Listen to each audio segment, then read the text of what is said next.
After years of silence, Jasmine Crockett risked everything to reveal a Vatican secret buried across generations, a secret personally entrusted to her by Pope Francis.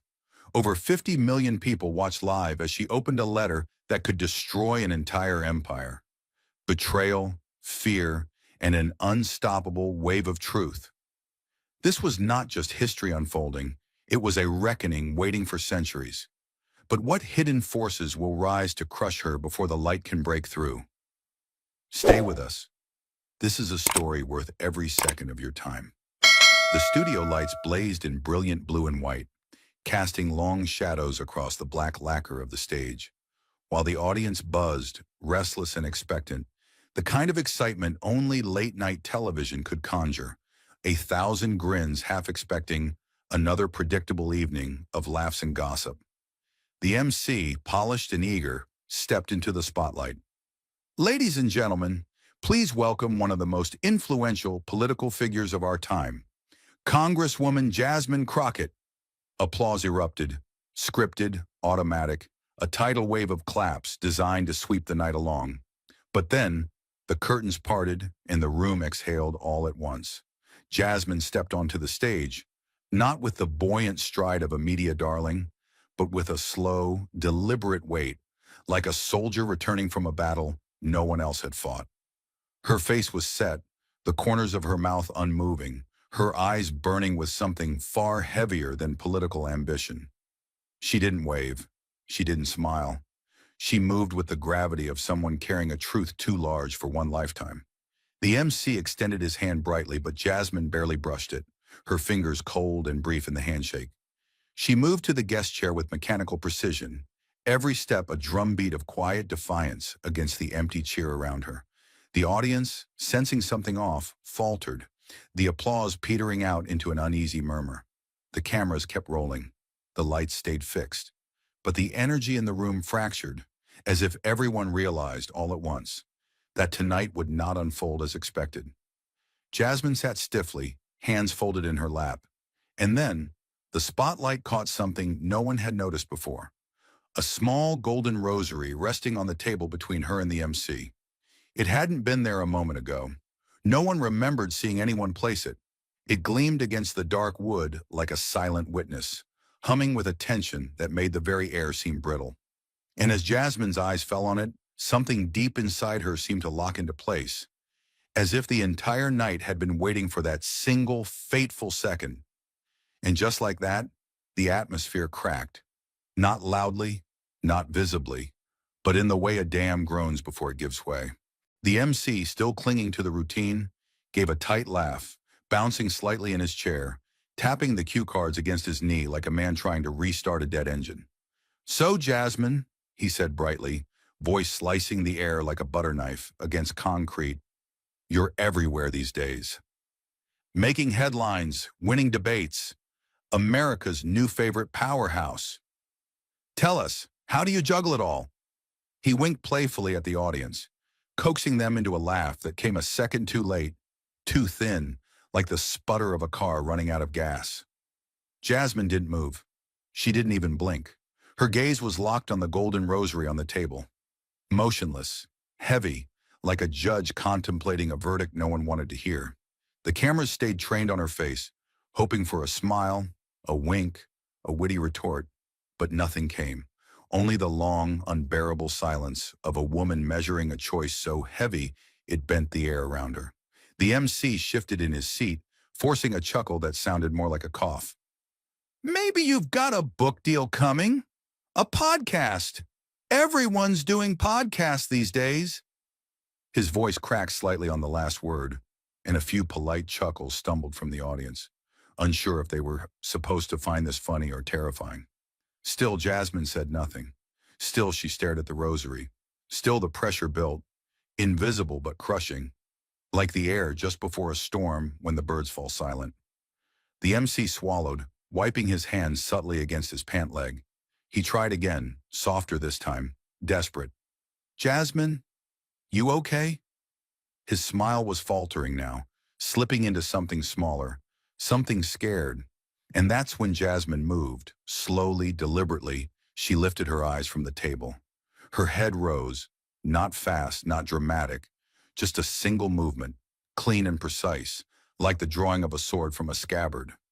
Her gaze found the MC, but it wasn't him she was really seeing.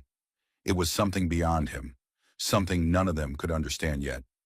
Something coming. The room tensed on instinct. The laughter died entirely, as if every lung had forgotten how to breathe. And then she spoke, her voice low, rough-edged, carrying the raw gravity of a truth too long imprisoned. I can't keep pretending anymore. The words struck like a blade into the heart of the set. The MC froze, mouth half open, a joke dying unfinished on his lips. The audience froze, every movement, every whisper, every fidget, falling into stunned stillness. Jasmine leaned forward slightly, her hands curling into tight fists atop her knees. The golden rosary caught the light and burned between them like a fuse about to reach the powder. Her next words came quieter, but somehow heavier, sinking straight into the bone. Tonight, there's something I have to say. No music, no applause, no polite segue to commercial. Only the terrible, yawning silence of a room realizing that it had stumbled, by accident or fate, into history. The silence inside the studio stretched so tight it felt like it might snap. Jasmine sat forward slightly, her hands curled into each other on her lap, breathing steady, like someone lowering herself into deep, dangerous waters. She spoke again, but her voice had changed. It was softer, yes, but it carried a pressure now, like a tide building far below the surface. It was years ago. Her eyes unfocused, speaking almost to herself. I had been moving from country to country, buried in endless reports, meetings that blurred into more meetings. Europe was supposed to be another stop, another faceless crowd, another speech no one would remember. She paused, her brow tightening, memory flickering like a flame behind her eyes. But that night, the world tilted. The audience leaned forward instinctively, as if the very air between them and her might break if they moved too fast. I was staying in Florence, Jasmine continued, her hands now clasped tightly enough that her knuckles whitened. An old hotel, beautiful in the way that only old sorrow can be beautiful. Stone walls, heavy wooden doors that swallowed sound. I remember the windows rattling slightly in the winter wind that night. She swallowed once hard. Around midnight, someone knocked on my door. Just once. Software. But it felt like it hit straight through me. Her hand moved unconsciously to her chest, as if remembering the sensation even now. I waited for a voice, a second knock, anything, but there was only silence. The studio audience barely breathed. Even the studio lights seemed dimmer somehow, like the story itself was eating the brightness out of the room. When I opened the door, Jasmine said, her voice almost a whisper, the hallway was empty, no footsteps, no sound, only an envelope lying flat against the floor. Thick paper, heavy, hand-pressed. She closed her eyes for a heartbeat, reliving the chill that had rippled down her spine that night. There was no name, no address, nothing except one thing, the seal. Blood-red wax, stamped with a crest so old it looked like it belonged to another century. Her voice caught slightly before she forced it steady again. It was the Vatican's crest. Another beat passed, thick enough to feel. I told myself it was a mistake, she said, her lips tightening against the memory. Some letter meant for someone else. Some prank by a drunk tourist. I told myself not to open it. Her eyes opened then, sharp and burning, dragging the audience deeper into her gravity. But something inside me, something deeper than fear or logic, whispered that I had to. She opened her palms slowly, miming the act of breaking the seal, her fingers trembling just enough for everyone to see it. And when I did, she said, voice hollow, inside there was no letter, no introduction, no instructions, only one sentence, handwritten, in black ink so faint it looked like it might vanish if you stared at it too long. She leaned closer, and when she spoke the words, it felt as if the entire studio contracted inward. Walk with me under the olive trees. No cameras, no press. The phrase hung in the air. Simple, haunting, impossibly heavy. For a full minute, Jasmine continued, a bitter smile flickering across her face. I stood there, just staring at it, trying to convince myself it was nonsense, that I could crumple it up and forget it ever touched my hands. She paused, voice fraying at the edges, raw and human. But some things, she said, some things call you in a way you don't understand. Some truths choose you before you even realize you're part of them. She looked straight into the camera then, into the heart of everyone watching, and said, and that night, I understood one thing more clearly than I ever had in my life. She let the silence thicken, sharpen, crush the space between them before finishing, her voice barely more than a breath. I had to go.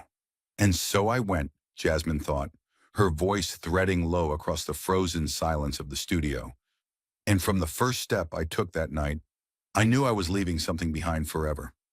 The streets of Vatican City were unnaturally quiet, their marble bones cold under her shoes as she moved deeper into a maze of corridors few outsiders ever walked. The air smelled of old stone and something else. Something older, something like memory.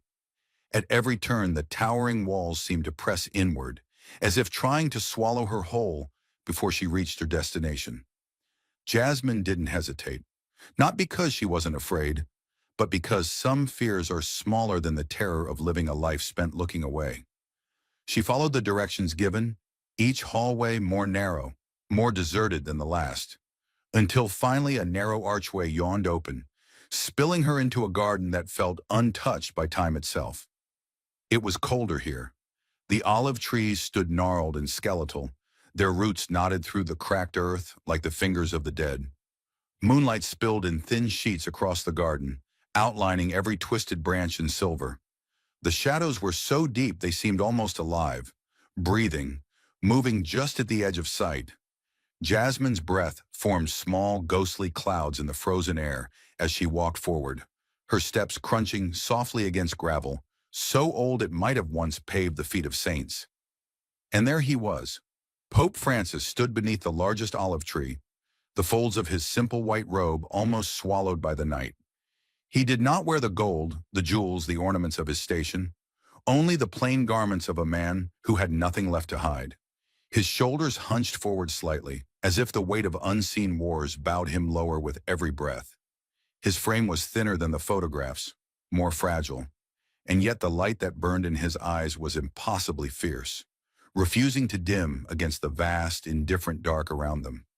He watched Jasmine approach without speaking, without moving, like a sentinel waiting at the edge of a battlefield already lost. Jasmine slowed, her own body stiffening against the cold, against the enormity of what was about to happen. There was no fanfare, no procession, no words of welcome, only the deep thrum of silence, heavy enough to crush lesser souls. When she finally stopped a few feet from him, the stillness between them grew so dense it felt physical. A wall of unsaid things that could suffocate if touched too carelessly. Pope Francis looked at her, and for a long moment he said nothing. He only stared, into her, not at her, his gaze peeling back every layer of pretense, every shield, until all that was left was the raw, naked reality of two people meeting across a chasm that could not be crossed by titles or rituals. His face, lined and worn, was a map of a lifetime spent fighting storms the world never saw. Then finally his voice came, low, cracked, human. I have failed! The words didn't ring out. They didn't demand. They simply fell, like stones slipping from the hands of a man too tired to hold them anymore. I have failed to protect the faith, he continued, his hands hanging limp at his sides, from those who twist it, from those who trade it for golden power. He shook his head slowly, the sorrow in him so vast it seemed to warp the air itself. There are wolves among us, wolves who wear the skin of angels, and they have turned the house of God into a marketplace. The olive branches overhead rustled in a wind that felt colder than death, but neither Jasmine nor Pope Francis moved, because some truths were too heavy to outrun. The weight of his confession still burned in the cold air between them, and Jasmine realized then, with terrible clarity, that the truth wasn't just meant to be spoken. It was meant to be passed on, carried forward by those brave enough not to look away. Slowly, Painfully, Pope Francis shifted his hands within the folds of his simple robe. His fingers, thin and vein like the roots of an ancient tree, searched for something hidden deep against his chest, something precious enough to guard with his final strength. Jasmine watched, unable to move, as he withdrew a single envelope. Thick, heavy, the color of old parchment, aged by hands that had held too much sorrow. Its seal, a deep crimson disk of wax, bore the Vatican's ancient insignia, pressed with a finality that made it look almost like a wound. He cupped the envelope in both palms for a moment, staring down at it, as if saying goodbye to something he had fought to protect longer than anyone would ever know. Then slowly, he extended it toward her. The gesture was small, almost trembling, but it felt like the entire garden tilted around it, as if the earth itself leaned closer to witness the moment. Jasmine reached out, her fingers brushing lightly against his. The envelope was cold, colder than the night air, and heavier than its size should allow, as if inside it lived not just words, but the ruins of battles fought and lost behind marble walls. Her hand closed around it carefully, reverently, like a soldier accepting orders she knew might one day cost her everything. And for a long moment, Pope Francis simply looked at her, into her, with an intensity so raw it made her heart clench painfully inside her chest. When he finally spoke, his voice was not that of a pope addressing the world. It was the voice of an old man, tired, bruised by wars fought in silence, pleading not for himself but for something far greater. If I do not have the chance, you must be the one to open the truth. The words didn't shout. They didn't echo. They sank. They embedded themselves into Jasmine's spine, her lungs, her bloodstream, branding her with a duty she hadn't asked for, but could no longer refuse. She clutched the envelope tighter against her chest, feeling the cold seep into her skin, feeling the enormity of what it meant seep into her soul. Around them, the olive trees swayed and groaned under the winter wind, their old limbs scratching against each other like ancient bones, mourning things too old to name. Jasmine opened her mouth to speak, to promise him something, anything, but no words came. Some silences are too sacred for words. The envelope still weighed heavily in Jasmine's hand. But what truly anchored her in place was the realization dawning quietly, relentlessly inside her. She had not been chosen by chance. She had been chosen because there was no one else left. Pope Francis's eyes didn't waver, even as the cold night drew tighter around them. His voice was thin but sharp, cutting through the silence like a whispered sword. I could not give this burden to those closest to me, he said, and there was no anger in his tone, only a hollow, exhausted grief. They have built walls around themselves so thick with pride, fear, and ambition that no truth can pass through them anymore. They dress in silk and gold. They speak of the poor but dine with kings. Their prayers are loud, but their hearts are quiet when they should be screaming.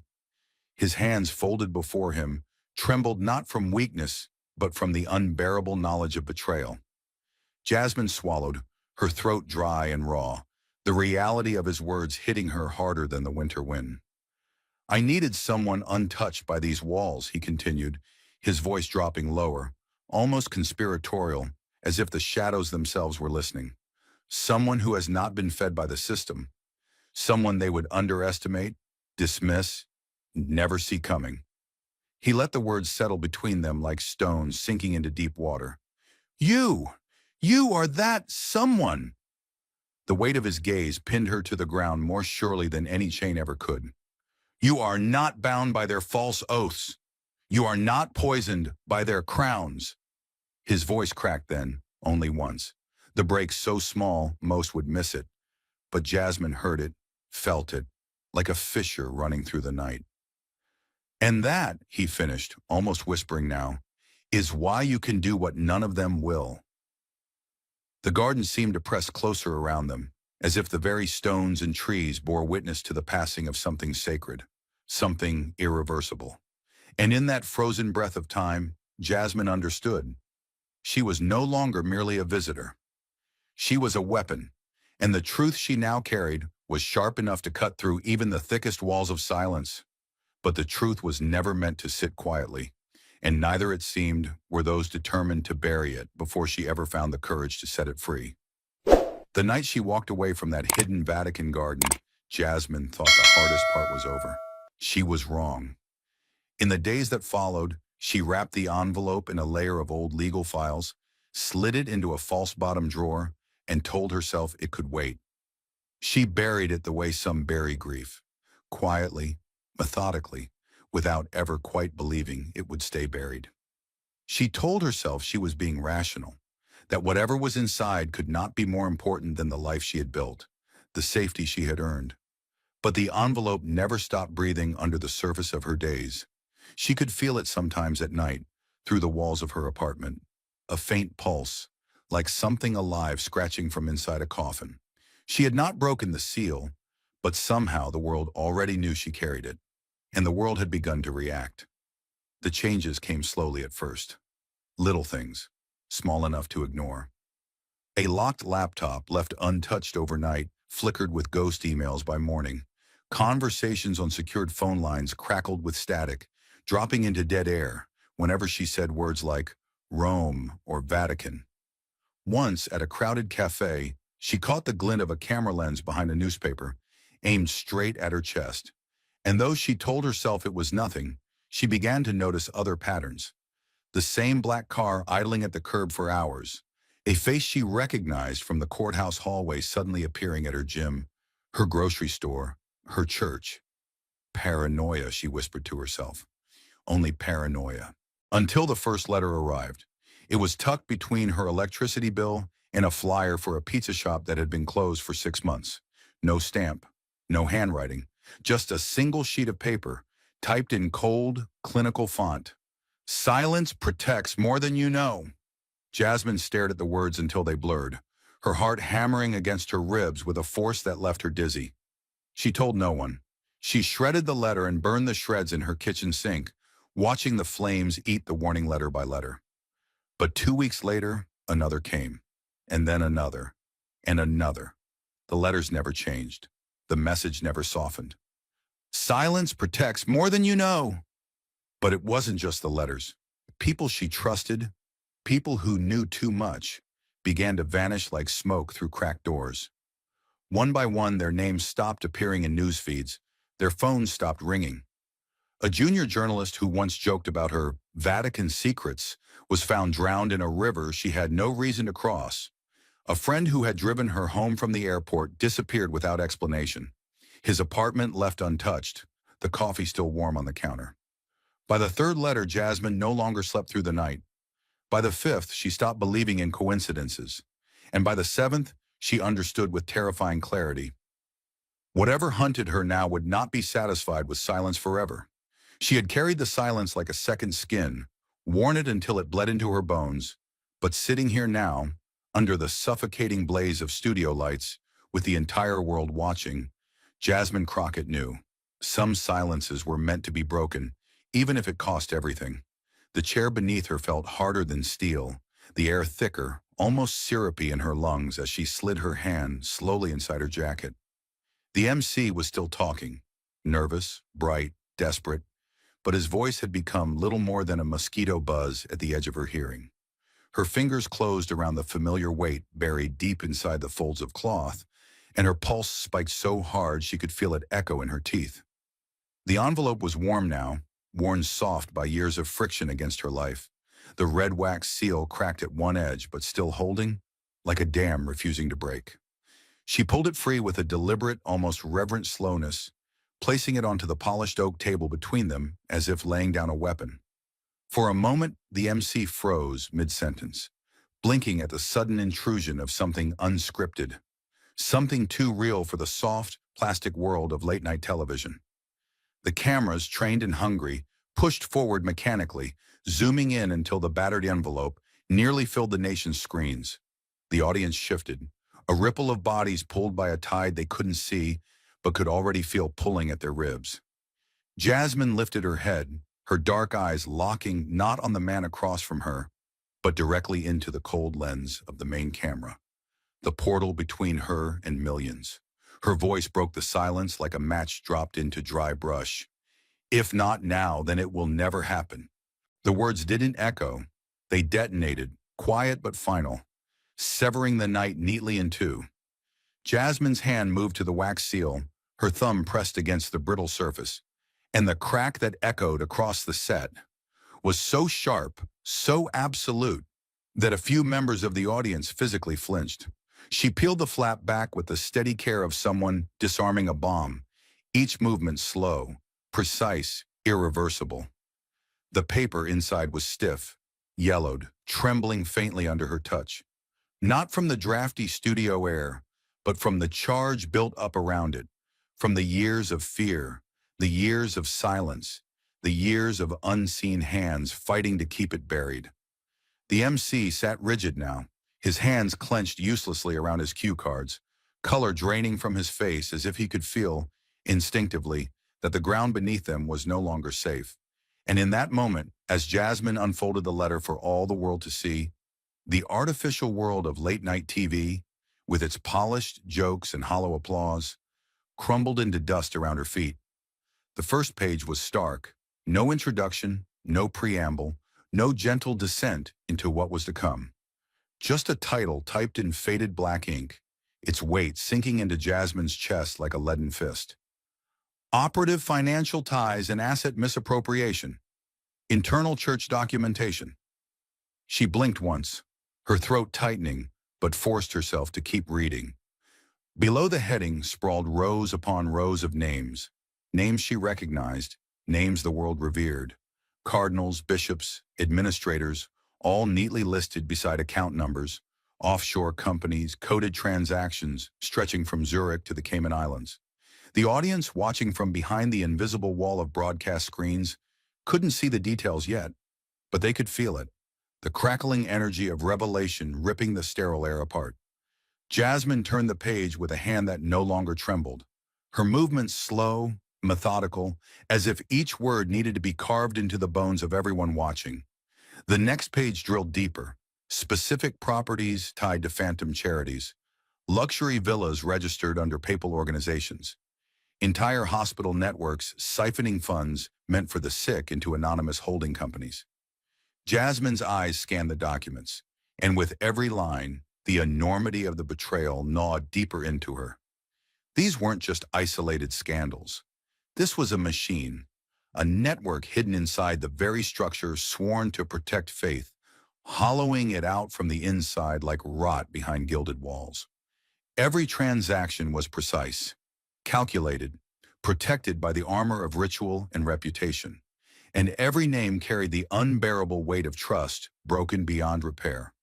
There were no denials here, no gray areas left to argue over, only numbers, only signatures, only the slow bleeding out of a sacred institution into the cold, hungry hands of those who had long since abandoned their souls for ledgers. Jasmine could hear the tension now, palpable even through the studio's soundproofed walls, the sharp inhalations of the audience, the shifting of bodies too stunned to pretend this was just entertainment anymore.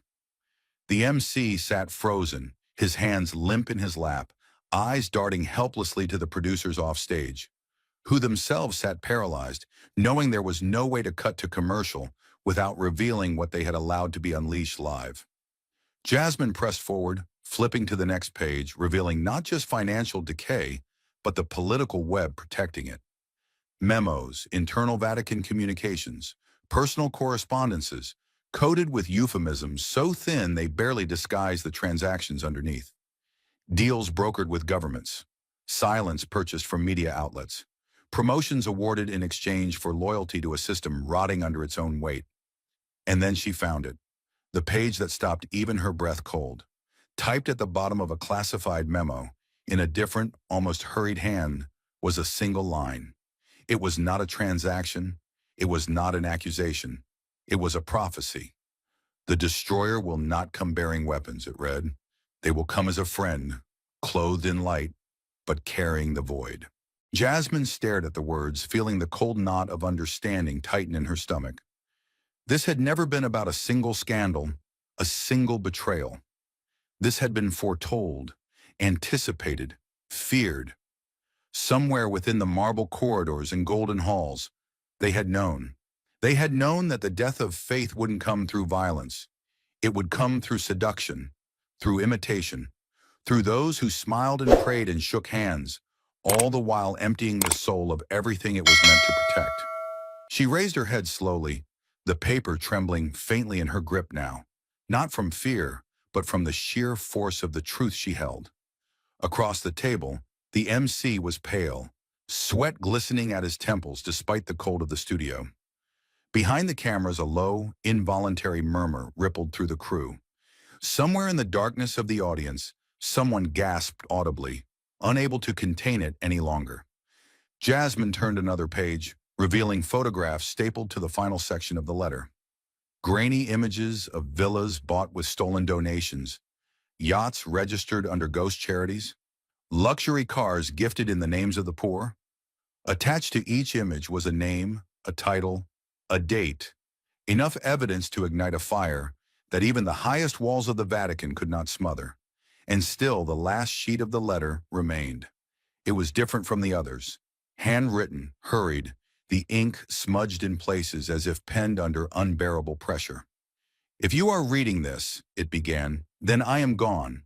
Jasmine's throat locked, her fingers curling tighter around the edges of the fragile paper.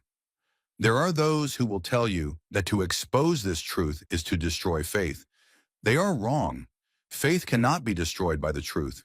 It can only be destroyed by lies defended in silence. Each word cut deeper than the last, stripping away any lingering doubt, any last temptation to hide this nightmare back inside the darkness where it had been born.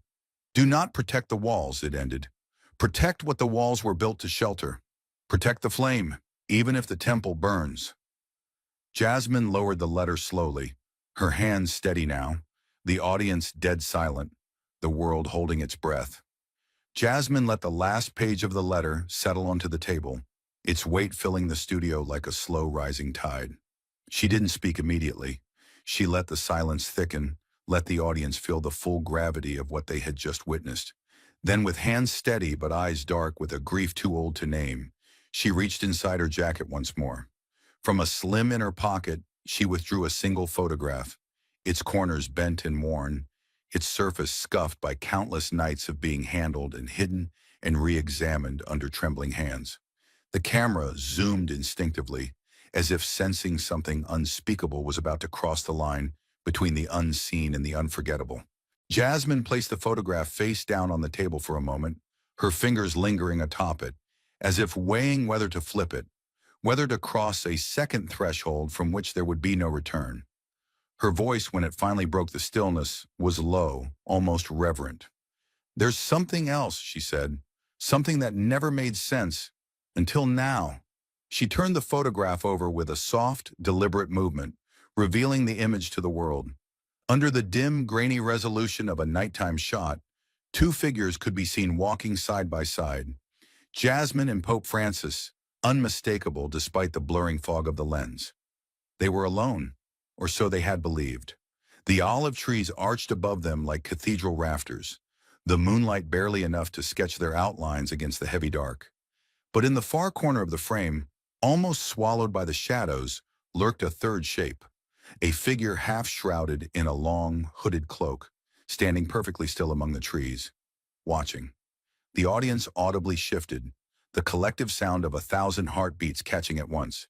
The MC's face drained of color. Even the studio lights seemed to flicker, as if recoiling from the ghost now made visible on the screen. "This," Jasmine said, tapping the photo lightly with one fingertip, "was taken that night in the Vatican gardens. The night Pope Francis entrusted me with the envelope." Her hand trembled once, just once, but she pressed on. "I didn't know this photo even existed until it arrived anonymously in my mailbox. A year later. No note, no sender, just this." She paused, letting the image burn itself into every mind watching. Then she said the words that chilled even the cameras to stillness. "And that wasn't the last time." She pulled a thin folder from under the table, a folder she had hidden there before the show began, unsure whether she would have the strength to reveal it. She laid it flat, flipping it open to reveal 3 more photographs, each one a different place, a different year. A political rally in Brussels, a conference hall in New York, a humanitarian summit in Nairobi. In each image, Jasmine stood at the center, surrounded by crowds, by light, by movement. And yet, in the distant, blurred edges of each frame, the same figure, the same hooded shadow, watching. "You see," Jasmine said, her voice gaining a hard edge now, "he didn't just warn me about corruption. He warned me about this." She drew a slow breath, steadying herself against the storm she had unleashed. "Pope Francis once told me, standing under those olive trees." Her voice dropped into a near whisper, but the microphone caught every word, broadcasting it into millions of living rooms, echoing across the silence of a world holding its breath. "You will see the shadow before you see the light." The words seemed to vibrate against the studio walls, sink into the foundations, reverberate into every bone of every person watching. For a long, agonizing moment, no one moved. The photograph of the hooded figure stared back at them all, silent, immutable, real.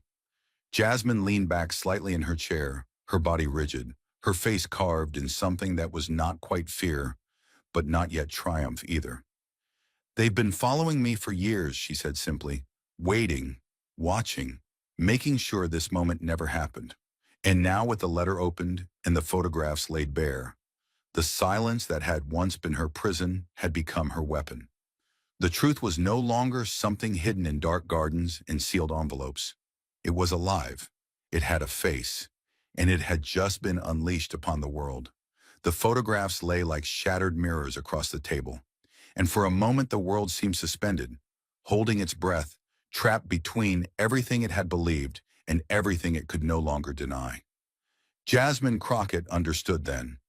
This was not the end of a revelation. It was the beginning of a reckoning. Jasmine rose from her chair with a slow, deliberate grace, her hands sliding away from the evidence spread before her, as if shedding a final chain. The studio lights caught the edge of her silhouette, framing her like a statue carved in the moment before battle. Every eye in the room followed her, wide and unblinking, as if afraid that even a blink might cause this fragile, terrible moment to vanish. The MC sat paralyzed, still clutching his useless cue cards, sweat glistening on his forehead, as if he too was a man who had realized too late that the rules of the game had changed, and that the old scripts would no longer save anyone. Jasmine stepped forward, the polished stage floor creaking faintly under her heels, every movement radiating an intensity so fierce that it seemed to scorch the very air around her. She stopped just shy of the front of the stage, turned to face the audience, and beyond them, the millions now glued to screens across the world. Her eyes burned, not with rage, but with a clarity so sharp it felt almost violent. "Faith is not dead," she said, and her voice rang out not like a plea, but like a verdict carved into stone. "It has been buried." The words sliced through the stunned silence, leaving behind an aching space too wide for applause, too deep for denial. Jasmine stood tall, the edges of her presence cutting through the manufactured comfort of the studio like a blade through silk. Around her, the cameras continued to roll, silent witnesses to a history no one had planned to air, but now no one could escape. "And silence," she continued, her voice low but unbreakable, "is not surrender." She paused, letting the weight of that truth settle into every corner of the room, into every spine sitting rigid under the pressure of realization. "Silence," she said, her gaze sweeping across them all like a floodlight scouring a battlefield, "is the battleground of those who still carry the light." The studio shuddered under the force of her words, as if the very walls had absorbed the truth and found themselves wanting. Jasmine took another step forward, the letter and photographs abandoned behind her like ashes of a world too corrupt to salvage.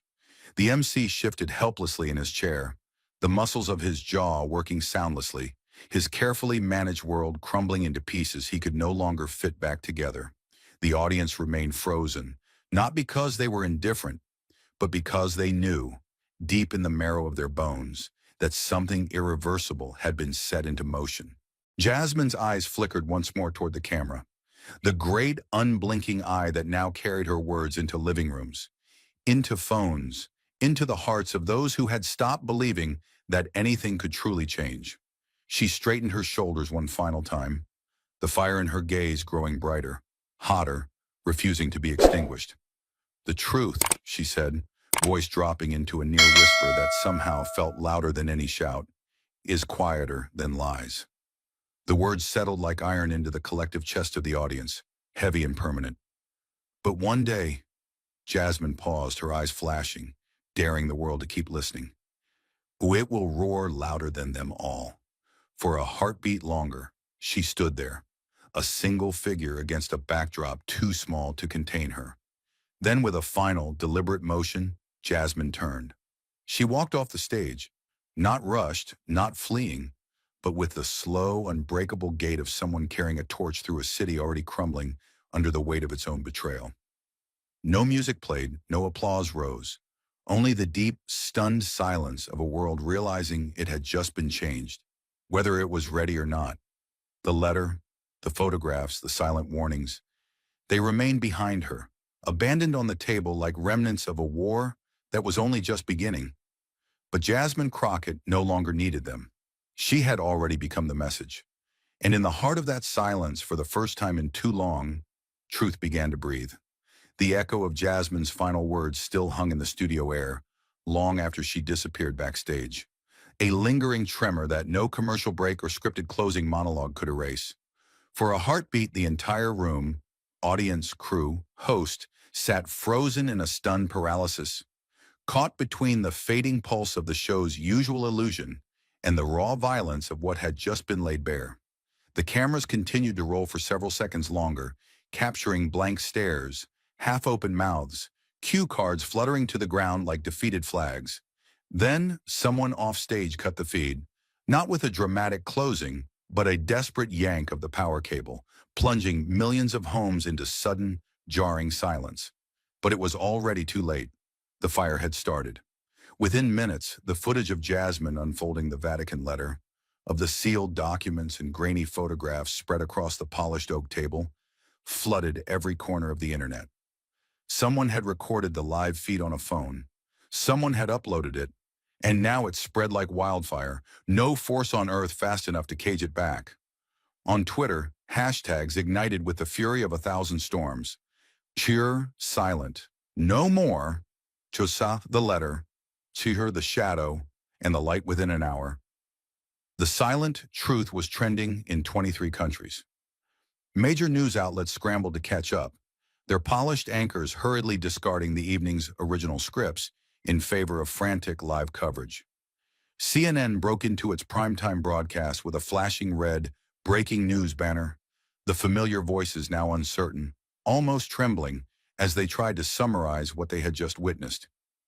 BBC aired a full replay of the segment within 45 minutes, cutting their previously scheduled royal family special without apology.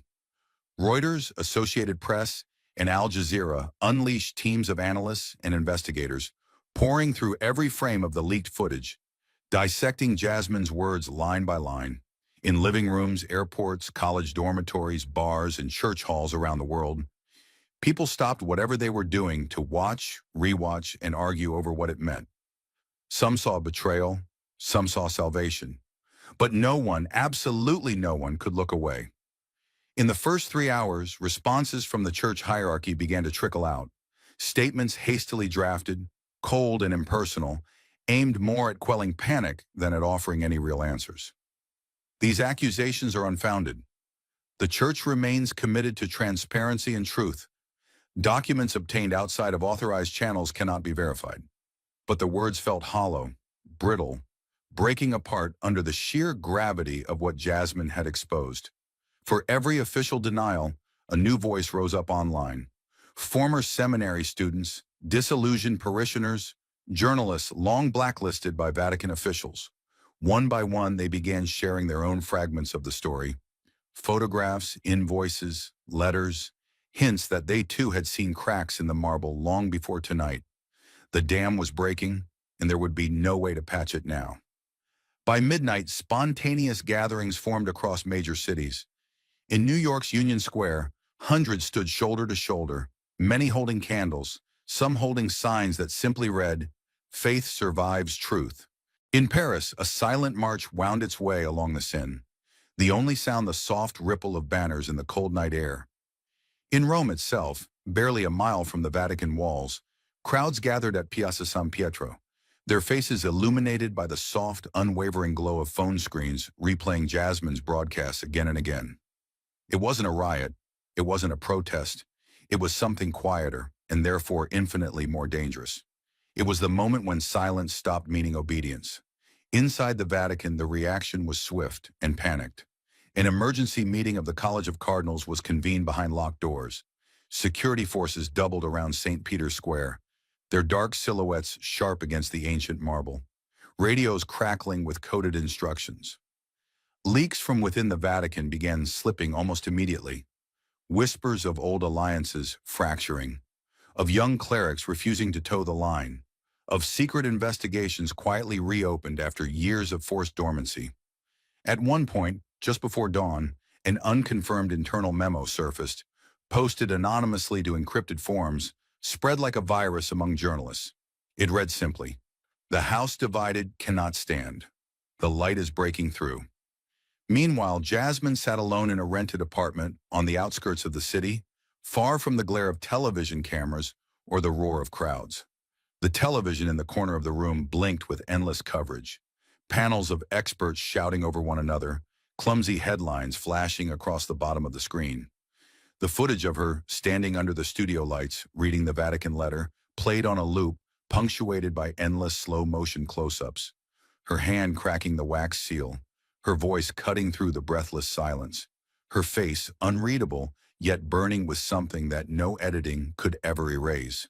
She didn't watch the TV. Instead, Jasmine sat by the window, the battered folder resting on her lap, her fingers tracing the folds and creases worn into it by years of fear. In the distance, over the city skyline, the first gray streaks of dawn clawed at the horizon. She knew the fire had been lit. She knew it would rage beyond her control now, and she knew the next battle would not be fought on a talk show stage. It would be fought in boardrooms, in courtrooms, in the shadowed corridors of power where the true architects of silence would now turn their full attention to stopping her. But it didn't matter anymore. She had done what needed to be done. For the first time in years, Jasmine Crockett allowed herself to close her eyes, not in defeat, but in a hard, battered kind of peace. The truth was out, and it would either save them or burn them all to the ground. The marble corridors of the Apostolic Palace had always been cold, but tonight they seemed to hum with something colder still: fear. Beneath the gilded ceilings and endless mosaics, the true heart of Vatican power was convulsing. Word of Jasmine Crockett's broadcast had spread faster than even the oldest among them thought possible, shattering the careful scaffolding of silence built over decades. In the papal apartments, the glow of television screens cast harsh reflections onto ancient portraits, their painted saints staring blindly down at a new reality they could neither bless nor avert. A conclave was summoned in the dead of night. Not the sacred ceremonial kind, but something far more urgent and ruthless. Cardinals in crimson robes moved quickly down the hidden hallways, their whispers sharp as knives. By the time the emergency council convened, the tension was so thick it seemed almost physical, clinging to the air like smoke after a battlefield cannonade. Rows of grim-faced officials filed into the great hall, their footsteps muffled by centuries-old tapestries, now dulled with dust and secrecy. Security was doubled, Swiss guards in full regalia flanking every entrance, their halberds ceremonial in appearance but deadly in training. The Cardinal's Secretary of State stood at the head of the long table, his knuckles white where they gripped the edge of the polished wood. No prayers were offered to begin the session. There were no benedictions, only the low murmur of a world collapsing under its own lies. They knew what was coming, and for the first time in living memory, they did not know how to stop it. The first order of business was containment. Within hours, carefully crafted statements were dispatched to every major media outlet across the globe. The Church categorically denies the authenticity of the documents presented. No credible evidence supports the allegations made. The Holy See remains committed to transparency, accountability, and service to the faithful. But the language felt hollow even as it was spoken. It was the language of institutions too large to imagine their own death, desperately applying old bandages to wounds now gushing far beyond their control. Inside the room, arguments flared. One faction, mostly younger, reformist clerics, urged transparency, real investigations, a reckoning long overdue. If we do not act, one brave Monsignor said, voice trembling, they will tear it down for us. But his words were met with glares sharpened by decades of palace intrigue. The older faction, the careerists, the architects of silence, had no intention of surrendering the citadel they had spent their lives fortifying. We survived Luther, one cardinal snapped. We will survive a political actress on a talk show. The room buzzed with uneasy agreement, but deep down, even the most cynical among them felt the ground shifting beneath their feet. Because this time, it was different. This time, there were receipts. By dawn, internal directives were issued to every diocese, monastery, and affiliated institution worldwide. Discredit the source. Question the validity of the documents. Frame the event as an attack on faith itself. Invoke history, persecution, martyrdom, righteous endurance. Within 12 hours, carefully selected voices, bishops, theologians, media allies, began appearing on news channels, radio programs, op-ed pages. They spoke not of the evidence itself, but of Jasmine's character, her supposed political motivations, the dangers of weaponized misinformation. A cardinal with decades of media experience delivered a solemn televised address, invoking the memory of saints who had suffered for truth, twisting the narrative into one of victimhood for the institution rather than for the people it had betrayed.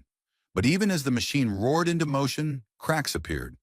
Behind closed doors, Vatican financial officers frantically pored over archives, shredding documents, rerouting accounts, severing digital trails that might link offshore holdings to high offices. At least 2 mid-level administrators disappeared entirely, their offices found empty, personal effects hastily abandoned. And worse, whispers began circulating among the lower clergy, among seminarians, among the laity. Whispers that the documents were not only real, but incomplete, that there was more, much more. And Jasmine had only shown the first knife. Outside Vatican walls, the world seethed. Investigative reporters swarmed the city like vultures, some flashing press credentials, others bribing janitors and gatekeepers for scraps of access. Rumors of resignations filled the cafes along Via della Conciliazione, blending with the thick scent of espresso and quiet dread. Crowds still gathered in St. Peter's Square, larger now, angrier, bolder, holding candles, holding signs, holding their breath. A homemade banner was hoisted into the air one afternoon by a group of university students. We believed in the light. You worshipped the walls. The Vatican's official radio station tried to downplay the unrest, broadcasting endless streams of choral music, prayers for unity, homilies on forgiveness. But no hymn could drown out the growing roar outside. Because this time the betrayal wasn't hidden behind theological jargon or legal obfuscation.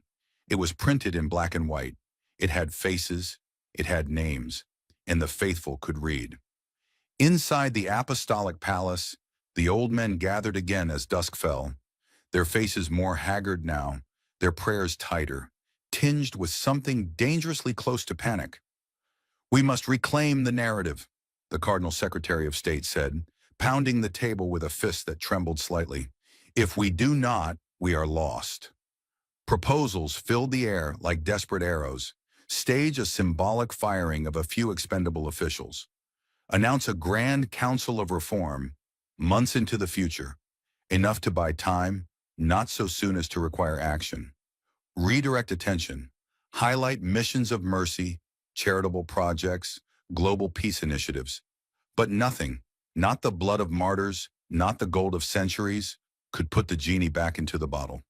Because now every word they spoke sounded exactly like what it was. The frantic noise of men who knew the walls were crumbling, and the light was coming in, whether they liked it or not. And in a small, forgotten side chapel of the Vatican, where ancient candles flickered against crumbling frescoes, a lone priest knelt long into the night. He was not part of the council. He was not part of the cover-up. He was just a man who had once believed the marble and gold could hold back the darkness. Tears streaked his face as he whispered a prayer, not for the institution, but for the souls betrayed inside it. "Forgive us," he said to the silence. "Forgive us for forgetting what the light was meant to protect." And above him, the candlelight danced wildly across the faded inscription carved centuries earlier into the stone. "Veritas vos liberabit." The truth shall set you free. And somewhere far beyond those heavy walls, Jasmine Crockett watched and waited and prepared for what would come next. Because the Vatican had made its move, and now it was her turn. The night was deeper than black when Jasmine finally turned off the television. The apartment where she had been hiding for the past 2 days sat perched on the edge of the city, surrounded by nothing but the whisper of empty streets and the cold blinking of distant radio towers. The room was dim, lit only by a single battered lamp in the corner and the steady blue pulse of her laptop in sleep mode. Outside, sirens wailed faintly, distant but constant, as if the entire world was on the verge of waking from a nightmare, or plunging deeper into it. Jasmine leaned back in the creaking armchair, the battered folder lying open on her knees. The Vatican letter, the photographs, the evidence no amount of denial could erase. Her phone vibrated again against the tabletop, the screen lighting up with yet another unknown number. She didn't answer. She hadn't answered the last 20 calls either, because Jasmine already knew what they wanted. Some offered her sanctuary, discreet, hidden, quiet. Some offered her money, millions to disappear, to never speak again. And some didn't offer at all. They simply warned. "Leave now, before it's too late." The warnings came dressed as advice, but Jasmine could feel the chill beneath them, the same chill she had felt the night Pope Francis handed her the sealed envelope beneath the olive trees. The wolves had found her scent again, and this time, they wouldn't just watch. A soft knock rattled the apartment door. Not loud, not urgent, just persistent. Jasmine froze, every muscle tensing under her skin like coiled wire. Slowly, she rose to her feet, crossing the worn carpet in bare, silent steps. She didn't speak. She didn't ask who was there. Instead, she checked the security camera feed from her phone, installed by a friend who had insisted after the broadcast. 2 men stood outside the door, black jackets, neutral expressions, no badges, no visible weapons. But everything about their posture screamed practiced violence. They weren't here to arrest her. They were here to offer a choice or deliver an ultimatum. Jasmine backed away from the door without a sound, heart hammering against her ribs. They knocked again, softer this time, almost polite. Then silence, long, stretching silence. And then the sound of retreating footsteps. But Jasmine knew better than to think they had truly left. She spent the next hour pacing the apartment, mind racing. Her options were brutally simple: disappear or fight. She could take the escape route offered: the hidden compound in South America, the new identity, the erased past. She could vanish into the fog of history, a martyr whispered about but forgotten when the next scandal drowned the world's attention. Or she could stay. She could stand her ground. She could carry the truth until it crushed her, or until it burned a hole through the darkness wide enough for others to follow. But staying meant war. Staying meant living every second knowing the wolves would circle tighter, closer, more desperate with every breath. It meant sacrifice. It meant betrayal. It meant becoming something more than just the woman who opened a letter. It meant becoming a symbol, and symbols bled more than soldiers. Jasmine closed her eyes, the weight of it pressing down on her so hard she thought her knees might buckle. She thought of Pope Francis, standing alone under the olive trees, his eyes hollow with the knowledge of the battle he could not win alone. She thought of the faces of the audience as she revealed the truth. Some stunned, some furious, some weeping without even knowing why. She thought of the children who would grow up either believing the truth was worth fighting for, or believing silence was the price of survival. And finally, she thought of the shadow, the hooded figure in every photograph, the warning that had haunted her steps for years. You will see the shadow before you see the light. He had not lied. The shadows were here. But maybe, just maybe, so was the light. Dawn began to creep over the skyline, bleeding cold gray light into the corners of the apartment. Jasmine moved to the table where the battered folder lay open. She gathered the documents with careful, steady hands, fitting them back into their protective sleeves. She tucked the photographs into an inner pocket of her coat. The images of the hooded figure, the evidence that could no longer be denied. Then she opened her laptop and began to type. Not a resignation letter, not a farewell, a manifesto, a declaration. She would not hide, she would not be silent, and she would not let them convince the world that silence was the same thing as peace. The words poured out of her faster than she could contain them, each sentence sharp-edged and electric. Faith is not built on marble. It is not protected by silence. It does not survive behind locked doors or in hidden vaults. Faith survives by the courage of those who refuse to bow before the golden idols of power and fear. This is not an attack on the church. It is a call back to its soul. And if speaking the truth means walking into the shadow, then so be it. I would rather stand alone in the light than kneel forever in darkness. When she finished, she hit save, and then sent the document to a carefully curated list of journalists, activists, and clergy she knew she could trust. It would be published, with or without her. The sun had fully risen now, flooding the apartment with a pale, unforgiving light. Jasmine zipped her coat, slinging the old battered folder under her arm. She moved to the door, hand resting on the handle for a moment longer than necessary. On the other side of that door, the battle waited. The men in black jackets, the silent watchers, the agents of fear. But fear, she realized now, was a choice too. And she had already chosen. With a steady breath, Jasmine Crockett opened the door and stepped into the war she had been born to fight. Not as a victim, not as a fugitive, but as the bearer of a light they could not extinguish. Thank you for watching until this moment and for standing with us on this journey for justice. Your support means everything.